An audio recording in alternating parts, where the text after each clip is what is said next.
So hello everyone. दोस्तों, कैसे हैं आप सभी लोग। उम्मीद करता हूं कि आप सभी लोग बहुत अच्छे होंगे और आप सभी का स्टडी भी इन दिनों बहुत ही शानदार ढंग से चल रही होगी। तो दोस्तों, जैसा कि आप सभी को पता है कि हम यूथ कंपटीशन टाइम्स के जो B special technician grade third है, इसका प्रैक्टिस सेट हम कर रहे थे। और दोस्तों, हम आ चुके हैं आज लास्ट प्रैक्टिस सेट पर, यानी कि प्रैक्टिस सेट नंबर 15 पर। ठीक है दोस्तों, ये अंतिम सेट हमारा होगा। इससे पहले दोस्तों, हमने आप सभी के लिए जो है 3 बुक कंप्लीट कर दिए हैं इसके साथ इसको लगा करके। जैसे कि पहला बुक हमारे पास कौन सा था, तो पहला बुक दोस्तों ने आपको कवर करवाया था, वो था किरण का। ठीक है, जिसमें 32 प्रैक्टिस सेट दे रखे थे, वो आपको हम कवर करवा चुके हैं। दूसरा बुक दोस्तों ने आपको करवाया था प्लेटफॉर्म का करवाया था, जिसमें 15 सेट थे, वो भी आपको हम करवा चुके हैं। अब आज की इस वीडियो के साथ ही ये हमारा यूथ का जो है 15 सेट का प्रैक्टिस सेट ये भी कंप्लीट हो जाएगा। यानी आपके पास हमने अभी तक जो है टेक्नीशियन ग्रेड थर्ड का जो प्रैक्टिस सेट करवा दिए हैं यूट्यूब पर, वो कितने करवाए हैं, 5 5 10 तो 12, 3 4 5 6, यानी कि 62 प्रैक्टिस सेट जो है आपको हम करवा चुके हैं। 62 प्रैक्टिस सेट बहुत होते दोस्तों। यदि अभी तक आपने नहीं देखा है ना, तो उन सभी का प्लेलिस्ट हमने बना दिया है। आप हमारे प्लेलिस्ट पे जाइएगा, वहाँ पे देखिएगा, नाम बुक के नाम के साथ आपको सारे वीडियो मिल जाएगा। अभी तक यदि आपने तैयारी नहीं किया है ना, अभी से आप चाहते हैं कि तैयारी करना, तो आप वैसे प्रैक्टिस सेट को देख लीजिए, आपको बहुत इससे फ़ायदा होगा। इसके बाद दोस्तों, हम कौन सा प्रैक्टिस सेट स्टार्ट करें। यदि आपके मन में कोई सजेशन है इस हमारे प्रति, तो इस वीडियो के कमेंट बॉक्स में लिखिएगा कि हम नेक्स्ट प्रैक्टिस सेट जो है वो किस बुक से आपको करवाएं। आप लोगों का जितना डिमांड रहेगा, हम उसी के अनुसार वीडियो नेक्स्ट लाएंगे। तो चलिए स्टार्ट करते हैं हम लोग आज की इस इम्पोर्टेंट अंतिम प्रैक्टिस सेट को। दोस्तों, पहला सवाल आपकी स्क्रीन पर है, कह रहा है कि चोल शिलालेख से उल्लेखित गुरुकुल के अनुरक्षण हेतु प्रदान की गई भूमि को हम लोग क्या कहते हैं। तो चोल शिलालेख से उल्लेखित गुरुकुल के अनुरक्षण हेतु प्रदान की भूमि को हम लोग क्या कहते हैं दोस्तों, इसे हम कहते हैं साला भोग कहते हैं। क्या बोलते हैं, साला भोग। ऑप्शन डी यहाँ पे हमारे प्रश्न का आंसर हो जाएगा। चलिए, अगला प्रश्न कह रहा है कि भारत के स्वतंत्रता संग्राम में भारत छोड़ो आंदोलन की महत्वपूर्ण भूमिका थी। इस आंदोलन के बाद निम्न में से कौन सी घटना घटी थी। देखिए, स्वतंत्रता संग्राम जो था दोस्तों, ये भारत छोड़ो आंदोलन कब हुआ था, 1942 में हुआ था। महात्मा गांधी जी के आह्वान पर किया गया था। तो यहाँ पे कह रहे हैं कि इनमें से कौन सी घटना घटी थी, तो आपको ध्यान रखना होगा दोस्तों, यहाँ पे जो है दोस्तों, ब्रिटेन की लेबर सरकार ने भारत में कैबिनेट मिशन भेजा था। यानी कि ये प्रश्न और दोस्तों यहाँ पे पूछता है कि जब भारत को आज़ादी मिल रही थी, उस वक्त जो थे ब्रिटेन ब्रिटेन में किसकी सरकार थी दोस्तों, वो किसकी सरकार थी, लेबर लेबर पार्टी की सरकार थी। ठीक है, क्वेश्चन में आपको लिबरल पार्टी भी दिखेगा, हमेशा दिखेगा लिबरल पार्टी। तो लिबरल पार्टी दोस्तों, लिबरल पार्टी। ठीक है, तो लिबरल पार्टी आपको नहीं लगाना है, आपको क्या लगाना है, लिबर पार्टी लगाना है, लेबर पार्टी। ठीक है, जब हमारे देश का आज़ादी मिल रही थी, उस वक्त ब्रिटेन में कौन से पार्टी का शासन था, तो लेबर पार्टी का शासन था। इस प्रकार ऑप्शन नंबर ए यहाँ पे हमारे प्रश्न का बिल्कुल सही जवाब होगा। अब हम कैबिनेट मिशन की दोस्तों हम बात करते हैं, कब हुआ था, 1946 में कैबिनेट मिशन को गठित किया गया था। और रॉलेट बिल जो आया था 1919 पे आया था। आपको ये सब चीज़ें बता चुके हैं। और दांडी यात्रा 12 मार्च 1930 से प्रारंभ हुई थी।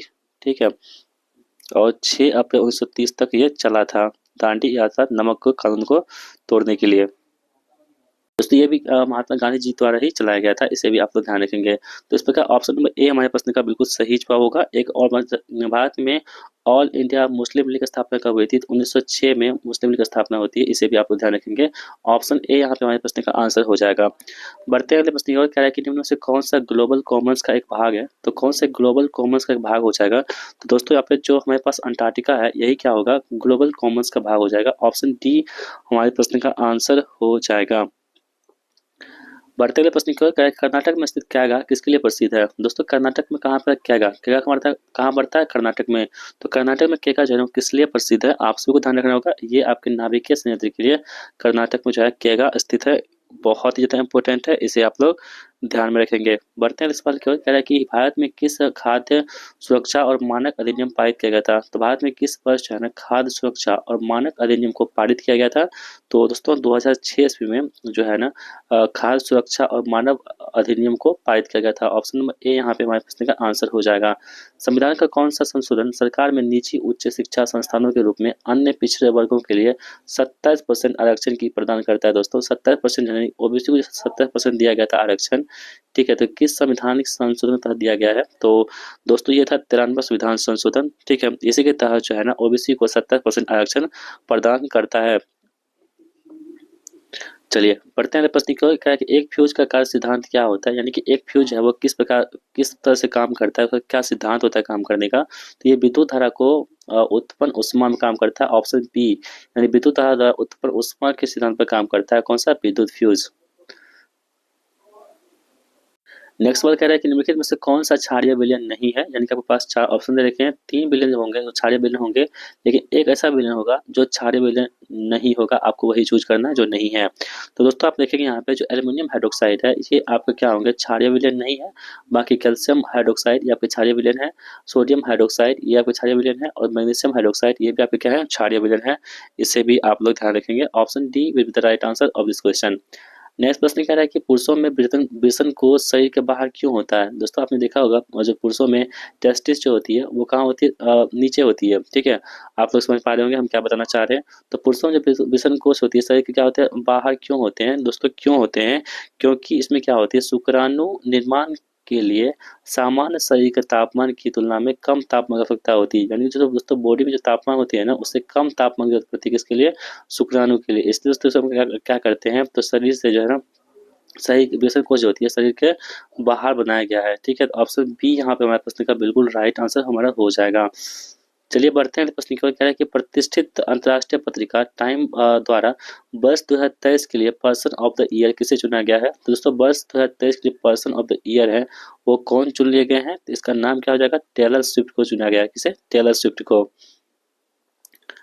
अगला प्रश्न कह रहा है यहाँ पे दोस्तों कि अक्षर समूह चयन कीजिए, यानी कि एक रीजनिंग का सवाल है, आपको इसे चूज करना है। तो आप देखेंगे दोस्तों जो y का जो विपरीत क्या होता है ना, b होता है। ठीक है, l का विपरीत क्या होता है, o होता है, और p का विपरीत क्या होता है, k। उसी प्रकार से r का विपरीत क्या हो जाएगा, यहाँ पे i होगा, होगा ना। तो i कहाँ पे, सिर्फ एक ही ऑप्शन i दिख रहा है लास्ट में, तो ऑप्शन नंबर ए ही हमारे प्रश्न का यहाँ पे आंसर हो जाएगा।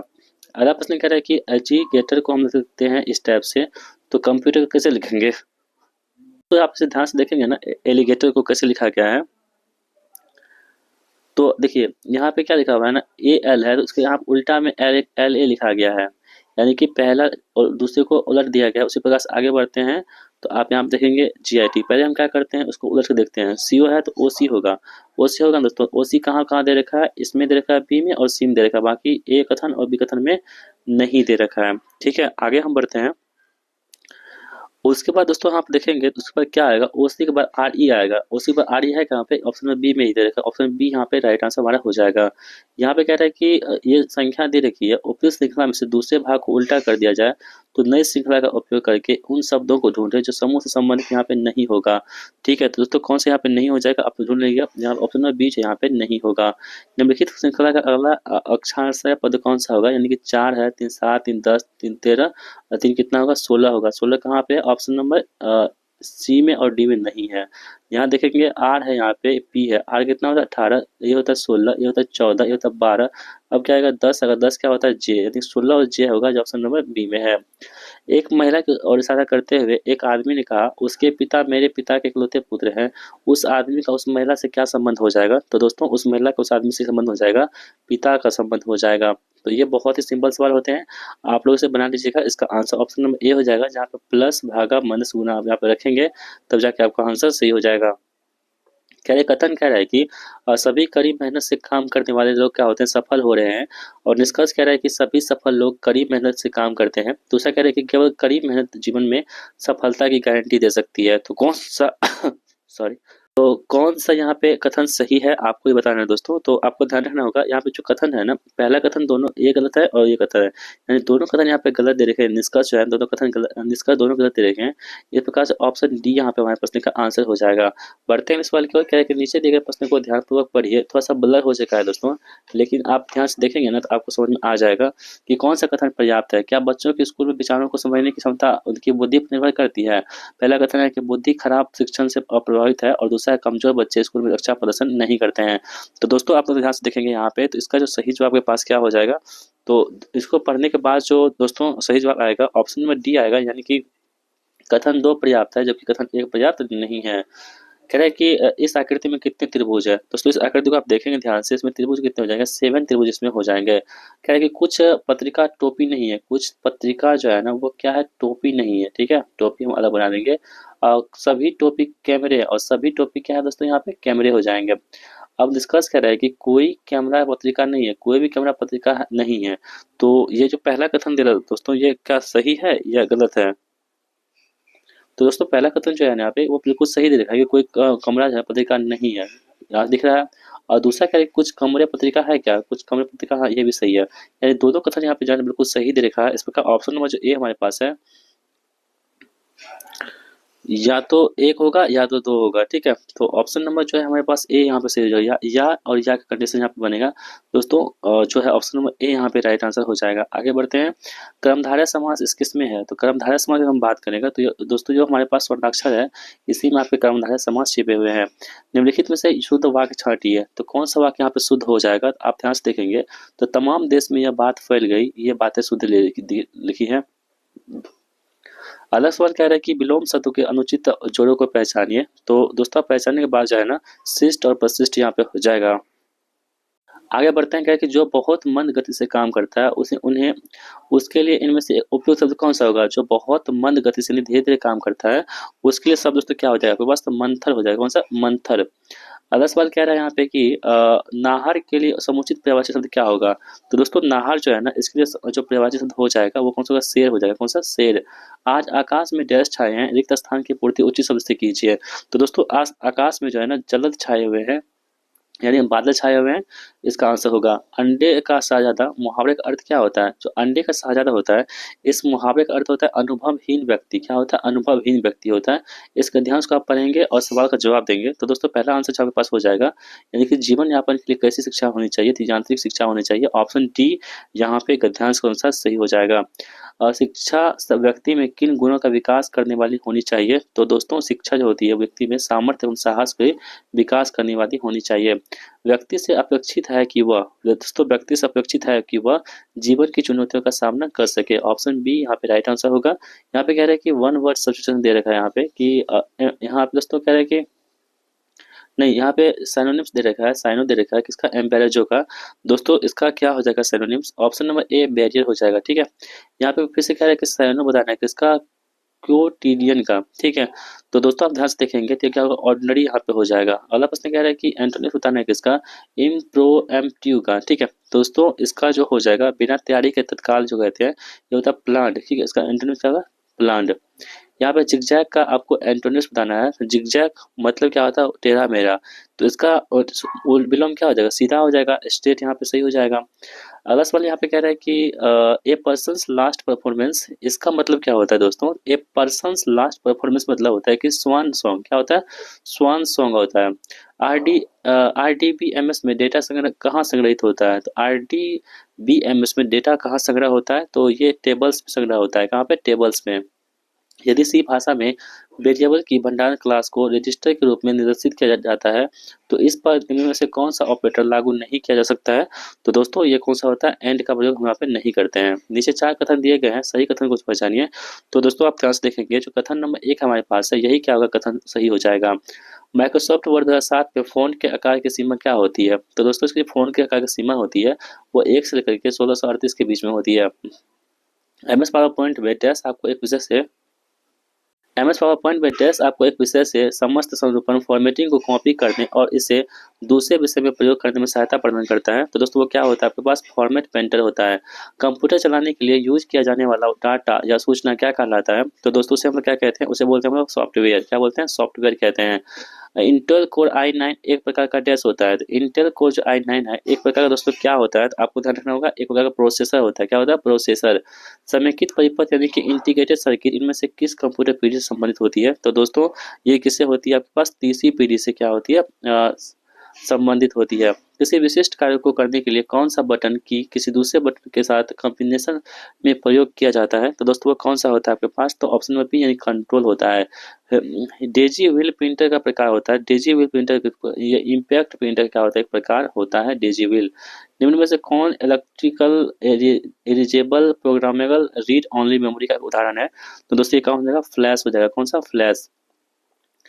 कंप्यूटर शब्दावली में निप्पल को क्या कहते हैं? दोस्तों कंप्यूटर शब्दावली में निप्पल जो होता है, निप्पल को हम लोग क्या बोलते हैं? तो आपको ध्यान रखना होगा, इसे बोलते हैं हम लोग आधा बीट के नाम से जानते हैं। लिनक्स में प्रत्येक फाइल या निर्देशिका को विशिष्ट रूप से एक पहचानकर्ता द्वारा पहचाना जाता है, जिसे हम लोग क्या कहते हैं, तो दोस्तों जिसे हम लोग क्या कहते हैं, आई नोट कहते हैं। क्या बोलते हैं, आई नोट के नाम से जानते हैं।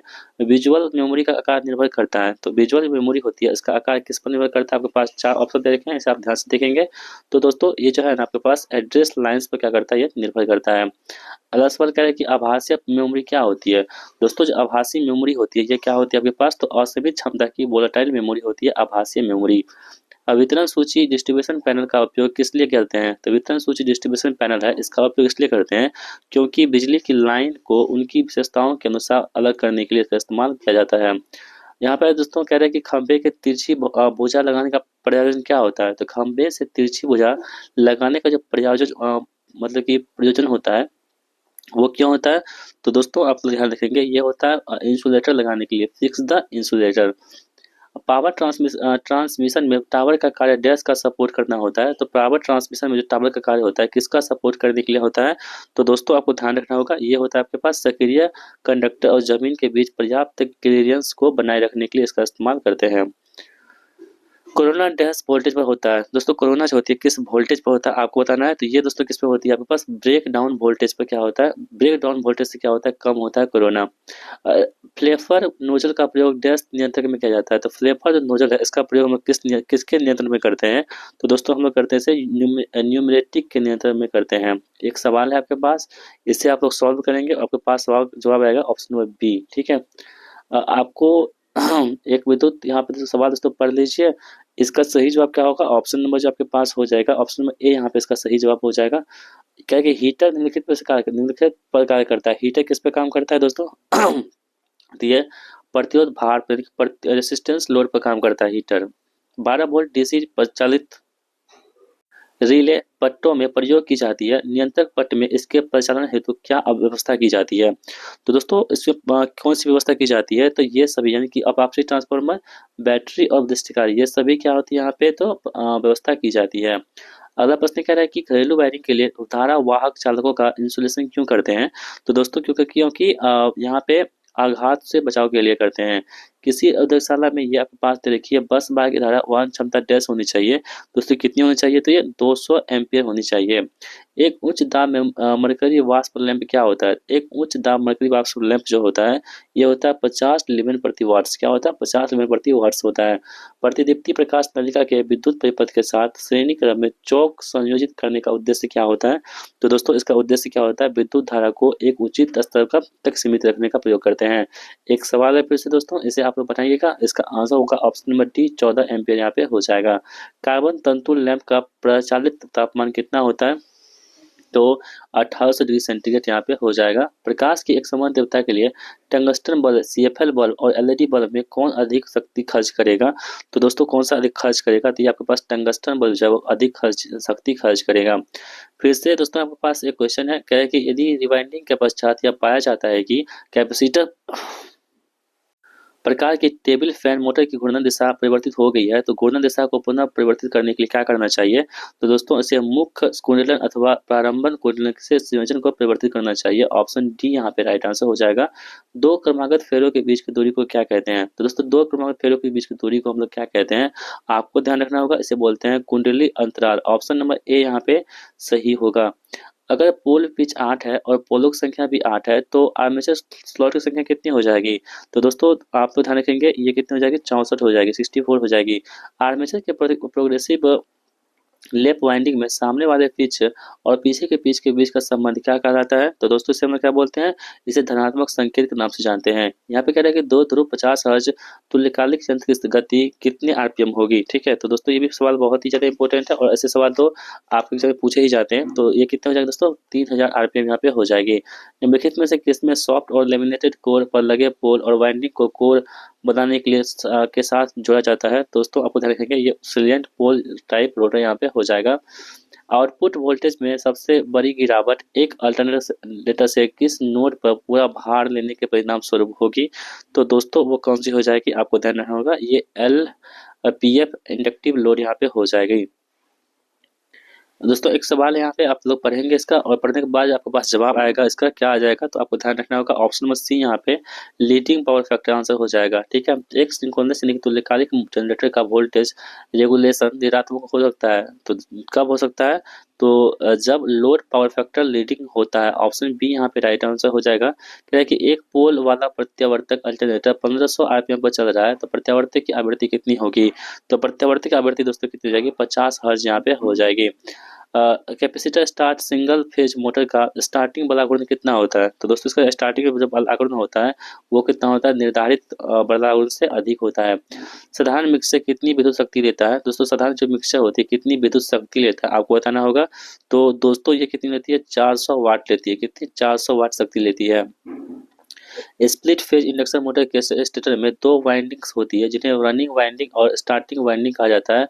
तो स्टार्टिंग वाइंडिंग में क्या होता है? तो दोस्तों आपको ध्यान रखना होगा, स्टार्टिंग वाइंडिंग जो होता है ये उच्च प्रतिरोध और कम प्रेरकत्व होता है। ठीक है। और इस सवाल कह रहे हैं कि अस्थायी विभक्त एकल कला संधारित्र मोटर में नहीं होता है। तो क्या नहीं होता है? यहाँ पे सेंट्रीफ्यूगल स्विच यहाँ पे नहीं होता है। सार्वभौमिक यूनिवर्सल मोटर की गति का नियंत्रण डैश द्वारा प्राप्त किया जाता है। तो दोस्तों आप ध्यान रखेंगे, ये टेप किए गए श्रेणी प्रतिवेष्टनों द्वारा क्षेत्रगत सतत फ्लक्स के उतार चढ़ाव से होता है। सॉरी दोस्तों, यहाँ पे कह रहा है कि इस सवाल का दोस्तों आंसर क्या होगा? ऑप्शन नंबर डी हो जाएगा। स्क्विरल केज इंडक्शन मोटर में यदि दो रोटर बार ओपन सर्किट वाले बन जाते हैं तो रोटर पर क्या असर पड़ेगा? तो दोस्तों रोटर पर क्या असर पड़ जाएगा? तो ये रोटर जो होती है, रोटर शोर के साथ बहुत धीमे चलेगा। बड़े आकार के 3 फेज प्रेरण मोटर के स्लिप सरपन का मान क्या होता है? तो दोस्तों ये क्या होता है? 1.5 से 2.5 के बीच में होता है। जब मोटर गति स्थिर है तो स्लिप क्या होगी? जब मोटर गति स्थिर है तो स्लिप क्या होगी दोस्तों? तो आपको ध्यान रखना होगा, ये 100% हो जाएगी। ट्रांसफार्मर तेल का निम्नलिखित में से कौन सा कार्य नहीं है? तो ट्रांसफार्मर तेल का कौन सा काम यहाँ पे नहीं होगा? तो आपको ध्यान रखना होगा, ये प्रेरक युग्मन प्रदान करना इसका काम नहीं होता। बाकी ऊपर के तीनों काम है जो ट्रांसफार्मर तेल का होता है, आप तो पढ़ लीजिएगा। अगला सवाल कह रहा है कि बुखोल्स रिले ट्रांसफार्मर की निम्नलिखित में सुरक्षा करता है। तो जो बुखोल्स रिले होता है ट्रांसफार्मर की निम्नलिखित में सुरक्षा करता है, किसकी सुरक्षा करता है? तो दोस्तों ये आपके पास और सभी किस्म के आंतरिक दोष की सुरक्षा करता है।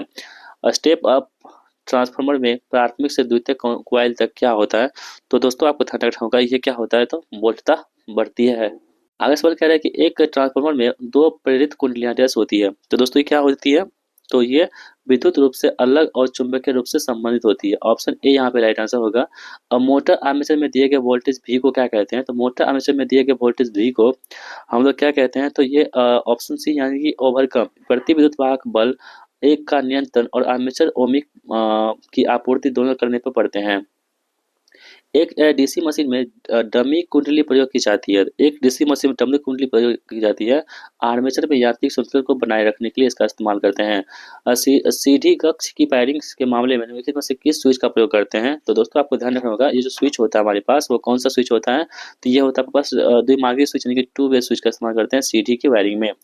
निम्न में से कौन सा इलेक्ट्रिक वायरिंग का एक प्रकार नहीं है? तो दोस्तों आपको ध्यान रखना होगा, जो हमारे पास खुली वायरिंग होती है ओपन वायरिंग, ये इलेक्ट्रिक वायरिंग का एक प्रकार नहीं है।